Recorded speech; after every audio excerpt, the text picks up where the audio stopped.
हाँ जी, तो स्टूडेंट्स ये रही आपकी प्रॉब्लम नंबर 2.5 जिसमें वो कह रहा है कि a single phase half wave controlled rectifier has a purely resistive load of R the delay angle is pi by alpha by 2 sorry pi by 2 या अल्फ़ा हमें गिवन है, तो मेरी ज़ुबान ज़रा स्लिप हो गई है। Alpha is equal to pi by 2 है, ठीक है बच्चों। वो कहता है डिटरमाइन करें फर्स्ट नंबर पे एफिशिएंसी, कई पार्ट्स हैं इसके मैंने लिखे नहीं है, पहले हम एफिशिएंसी फाइंड आउट करेंगे फिर आगे बात करेंगे, ठीक है बच्चों। तो एफिशिएंसी कैसे फाइंड आउट हो सकती है बच्चों, एक सिस्टम की उसकी पावर्स के साथ, आउटपुट पावर और इनपुट पावर की मदद से। तो पावर के फार्मूले भी आपको पता ही हैं जो जो होते हैं हमारे पास। तो पहले नंबर पे मैं यहाँ पे इसके बच्चों वोल्टेज निकालना चाहूँगा। पहले नंबर पे मैं निकालता हूँ वी नॉट एवरेज और V not R M S, ठीक है। तो वी नॉट एवरेज का आप सभी फार्मूला जानते हैं, वी एम ये है हाफ वेव है, तो लिहाजा इसके लिए क्या होता है V M divided by 2 pi into 1 plus cos alpha.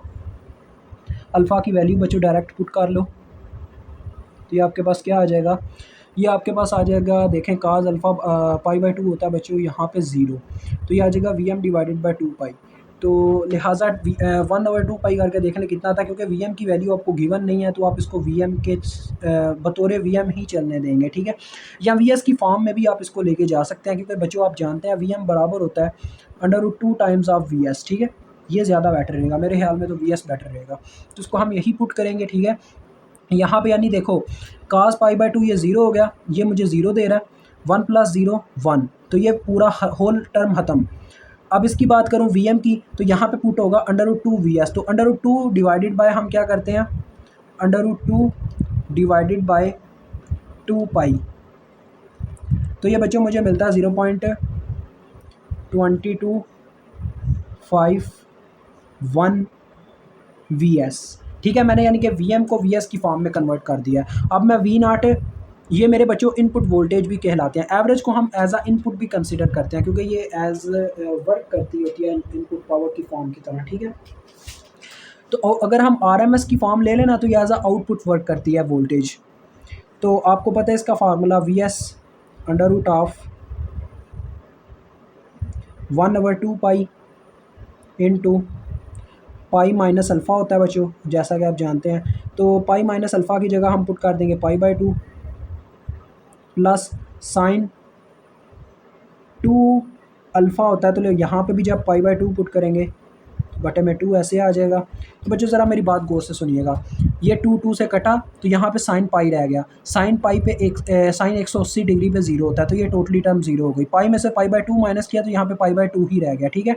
तो पाई बाय 2 जब इससे ज़रब खाएगी टर्म, तो देखो पाई पाई से कटेगा और बटे में होगा 2, यानी कि बटे में बन जाएगा 1/4। तो वी एस डिवाइडेड बाई √, यानी कि वी एस डिवाइडेड बाई 2 आ रहा है, 0 पॉइंट बन जाता है अप्रॉक्सीमेटली 1 डिवाइडेड बाई 2 करते हैं, तो हमारे पास बनता है 0.5। तो ये आ रहा है मेरे पास 0.5 times of V S. Okay हो गया। तो देखिए मैंने ये दो टर्म्स आपके सामने रख दी हैं खोल के, ठीक है। अब हम बात करते हैं एफिशिएंसी पर। एफिशिएंसी मुझे मालूम करनी है, तो एफिशिएंसी का फार्मूला आपको पता होना चाहिए बच्चों। एफिशिएंसी का फार्मूला होगा, इन परसेंटेज तो नहीं हम निकालेंगे, हम सिंपल निकालेंगे। Efficiency is equal to power in DC divided by power in AC, ठीक है। ये इसका फार्मूला होता है। तो डीसी की फॉर्म में जो पावर होती है बच्चों, वी नॉट एवरेज से ही निकलती है हमारे पास। हाँ जी, तो ये मेरे पास है वी नॉट एवरेज।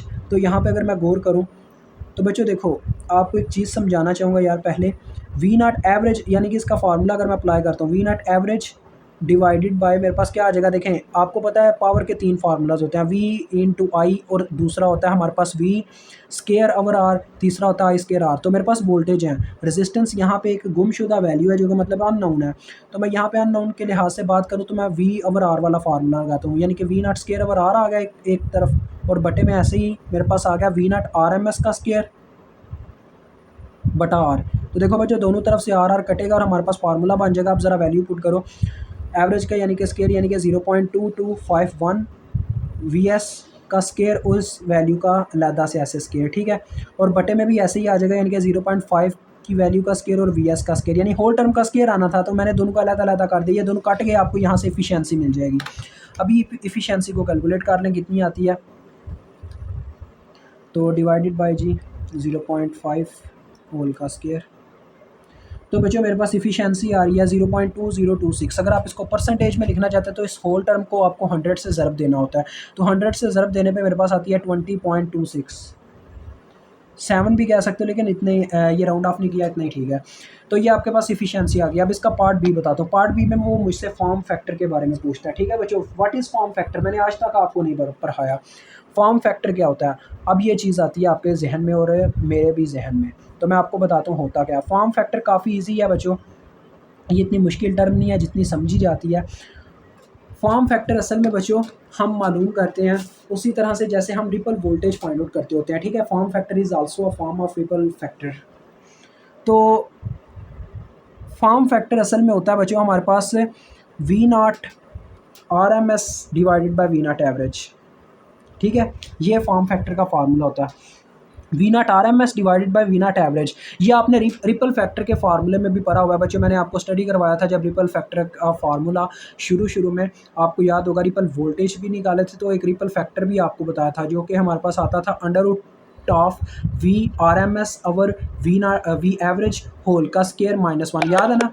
वो ये इस तरह से कुछ टर्म थी, तो उसी टर्म का कुछ हिस्सा बनता है फॉर्म फैक्टर। तो उसका फार्मूला होता है बच्चों V not R M S का square, sorry V not R M S divided by V D C, यानी सिंपल वी नॉट एवरेज। तो इस तरह से अगर हम पुट करते हैं, यहाँ पे मैं आपको दिखा रहा हूँ, देखें V not R M S divided by V not average, ये इसका फार्मूला फॉर्म फैक्टर का। इसको याद करने का यार काफ़ी सिंपल, आप ये याद रखें कि जो हमारे पास पावर होगी वो हमारे पास सिंपल फार्मूला यानी कि डीसी यानी कि V not average divided by V not RMS. Form factor ripple factor इन सब का एक ही फार्मूले में सेम चीज़ यूज़ होगी जो कि उल्टा होगी, यानी कि V not RMS divided by V not average होंगे।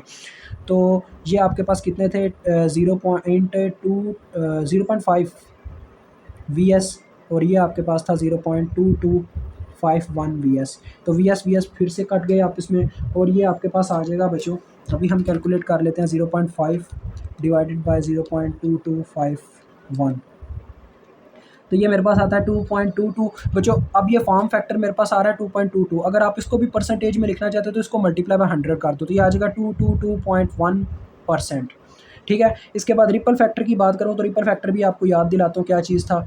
जिन बच्चों ने सही तरीके से पढ़ा हुआ है उनको तो पता होगा, क्योंकि इसका नेक्स्ट पार्ट रिपल फैक्टर बनता है जिसको आर एफ से कभी मेंशन किया जाता था, और इसका फार्मूला होता था under root of form factor का स्केयर। कह रहे हैं बच्चों यही टर्म असल में हम पुट करते हैं। मैं ना फॉर्म फैक्टर का स्केयर इसलिए लिख रहा हूँ क्योंकि मुझे बार बार ये फिर से करना पड़ेगा, उससे बेटर यही है फॉर्म फैक्टर का स्केयर। लेकिन ये परसेंटेज में नहीं लिखोगे आप, बगैर परसेंटेज के, यानी कि इसमें होता है V not R M S का square over V not average का स्केयर -1, ये इसका फार्मूला होता है। तो ये मैं आपको स्टडी करवा भी चुका हूँ। तो जो बच्चों आंसर आएगा ना उसको आपने 100 से ज़रब देनी है, वो भी आपका परसेंटेज में चला जाएगा, जो कि आता है 198.3%, ठीक है। आगे वो हमसे पूछता है बच्चों, इसकी चौथी चीज़ जो है वो कह रहा है कि ट्रांसफार्मर यूटिलाइजेशन फैक्टर मुझे बताएं, TUF। अब ये TUF यार कई बच्चे अपने सिर पर चढ़ा के बैठे होते हैं। ये TUF बच्चों वही चीज़ है जो आपने पहले स्टडी कर रखी हुई है, as just like power factor का फार्मूला, जो कि आपको याद होगा हमारे पास क्या होता है, ऊपर होती है आउटपुट पावर, बटे में होती है इनपुट पावर यानी कि VSIS, ये फार्मूला होता है। तो अब देखें पी नॉट हमारे पास यहाँ पे कितना है, पी नॉट का यार आपको फार्मूला याद होगा, मैं भी आपको याद दिलाता हूँ। पी नॉट का फार्मूला हमारे पास होता था V not R M S का स्केयर बटे में आर, यही होता है ना। और बटे की बात करूँ इस बटे की, तो वी एस आपके पास देखें, वी एस आपके पास यहाँ पे क्या हो सकते हैं, आप वी एस को कन्वर्ट कर सकते हो यार एक और फॉर्म में। मैं आपको बताता हूँ किस फॉर्म में, ज़रा रुकिएगा। या बच्चों इसको वी एस ही रहने दें यार, मसला नहीं है, वी एस ही रहने दें, आपका काम हो जाएगा। इसको वी एस ही रहने दें, लेकिन आपको आई एस का फार्मूला याद होगा। हम आई एस का भी एक फार्मूला लेते थे क्योंकि ये लोड करंट के ही बराबर होती है, लिहाजा ये इसका फार्मूला हमारे पास आता होता था V R M S divided by R, यानी V not R M S divided by R. ये हम फार्मूला कैसे बनाते थे आप सभी को याद होना चाहिए। ये फार्मूला बनता था क्योंकि हमारी इनपुट करंट आउटपुट करंट के बराबर होती थी, डेट्स वाई हम कह देते थे कि लिहाजा ये आपस में बराबर है, तो output voltage divided by resistance Ohm's law की मदद से हम अपनी इनपुट करंट को फाइंड आउट कर सकते हैं। तो यही यहाँ पे होगा V not R M S divided by R आ जाएगा। अब ज़रा गौर कीजिएगा, ये आर इस आर से कट गया, ठीक है। उसके बाद एक V not R M S की एक V not R M S से कट गया, बाकी जो चीज़ बची है वो पुटिंग करें ज़रा। V not R M S आपके पास कितना आया था, वो आया था 0.5 वी एस। तो बच्चों देखो 0.5 V S divided by V S से गया, तो ये आपके पास 0.5 आ रहा है। तो 0.5 आपके पास इसका आंसर है। ओके हो गया जी। अब हम नेक्स्ट बात करते हैं आगे नए मुद्दे पे। वो रह गया इसका बच्चों last and final part which is called its power factor. नहीं पावर फैक्टर नहीं, सॉरी पावर फैक्टर तो हो गया। Last part is peak inverse voltage, PIV. PIV यार हमने पढ़ रखा हुआ है इतनी देर से, इसको तो कोई भी यार बच्चा भी याद रख सकता है। वीएम, ये सिंपल वीएम वोल्टेज ही हमारे पीआईवी होते हैं। तो वीएम आपको बच्चों यहाँ पे गिवन नहीं है कितने हैं, लेकिन आप इसको ज़्यादा से ज़्यादा इतना कर सकते हो कि इसको लिख सकते हो under root 2 times of VS. ये बस इतना आपका क्वेश्चन का आंसर है। मुझे उम्मीद है आपको समझ आ गई होगी। अभी मुझे इजाज़त दें। ये कुछ ऐसे फार्मूलाज थे जो आपको स्टडी करवाना ज़रूरी थे, क्योंकि कुछ बच्चे मुझे शिकायत कर रहे थे सर आप फॉर्म फैक्टर नहीं बता रहे, रिपल फैक्टर नहीं बता रहे, तो उन्हीं के लिए मैंने ये वीडियो बनाई है। और ये पेपर में क्वेश्चन ऐसे आ सकते हैं।